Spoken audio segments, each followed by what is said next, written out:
مع بداية الحرب العالمية الأولى وبالرغم من المعارك الطاحنة بالقارة الأوروبية، عدة أسباب كانت وراء ضرورة التفاوض البريطاني الفرنسي بخصوص مصير الولايات العربية المحكومة من السلطنة العثمانية، واللي كانت بعيون الحلفاء بالحد الأدنى الرجل المريض لكل الأطراف ناطرته تيموت. لطالما عبرت فرنسا عن حقها التاريخي بسوريا ولبنان، واللي كانوا الفرنسوية يسموه سوريا التامة. بريطانيا من جهتها سرعت إطلاق ثورة عربية لتجمد الجهاد الإسلامي اللي كان أعلن السلطان العثماني محمد الخامس، مما استدعى أنه تخبر الفرنسوية عن المحادثات والوعود اللي انعطت لشريف مكي بغاية التوصل لتسوية بين العرب ومطلبهم بدولة عربية، وفرنسا ومطلبهم بسوريا التامة. وبلشت المفاوضات اللي سميت بعدين باتفاقية سايس بيكو بتشرين الثاني نوفمبر 1915. كلفت الخارجية الفرنسية فرانسوا جورج بيكو بالتفاوض سكرتير السفارة الفرنسية بلندن. قبل بداية التفاوض بشهر بيعرف بيكو بالوعد البريطاني للحسين بإنشاء دولة عربية، وكانت ردة فعل بيكو بأنه هيك دولة ولا ممكن تتحقق. وبيكو بوقتها اتكل على المنطق اللي بيخدم فرنسا وقال ما رح فيكن تجمعوا قبائل مفككة بدولة وحدة ويكون الوضع سليم وقابل للحياة. وعبر بيكو بوضوح عن رفض فرنسا باستقلال العرب. وعأثر هالخبرية بتكلف الخارجية البريطانية مارك سايكس للتفاوض مع جورج بيكو. مارك سايكس اللي كان بعده راجع من مهمة استطلاعية من الشرق، كانت مهمته وضع برنامج للتوصل لسيطرة بريطانية بالشرق بوضع خط أمني بيمتد من قناة السويس لحدود إيران بهدف مزدوج.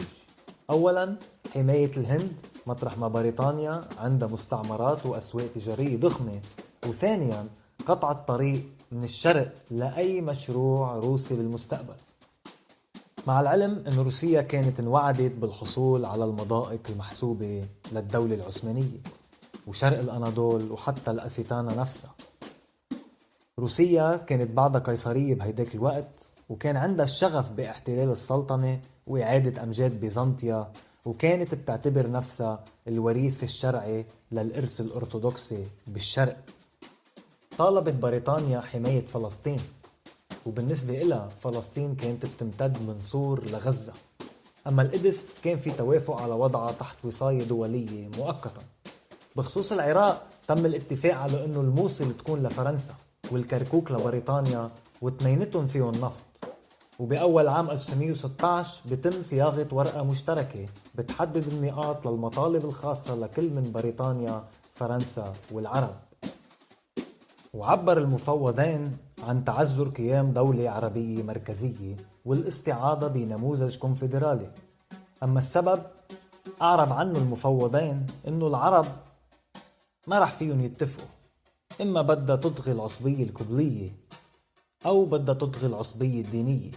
ب 16 أيار 1916 بعد موافقة الروس تم إمضاء الخرائط الجديدة، وتقسمت مغانم الحرب اللي كانت بعد ما خلصت على الشكل التالي: منطقة تلونت باللون الأزرق انعطت لفرنسا تمتد من شمال عكا على طول الساحل اللبناني السوري مع التوجه شرقا لتشمل اسكندرونة وأضنا وديار بكر للسويس من جهة الأراضي التركية.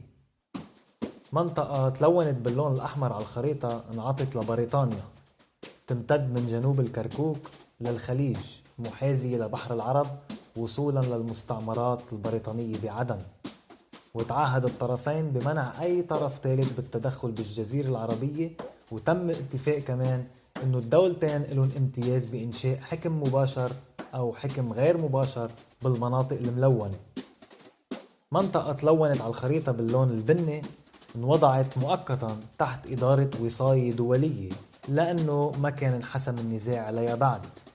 أما بما يخص الولايات الداخلية العربية تم التعاطي معها على أنه بتعلن كل من بريطانيا وفرنسا استعدادها بالاعتراف بدولة عربية مستقلة أو بكونفدرالية حكومات عربية مستقلة تحددت على الخارطة بالمنطقتين A و B. على أنه تتمتع كل من فرنسا وبريطانيا بأفضلية الاستثمار التجاري والنفوذ السياسي.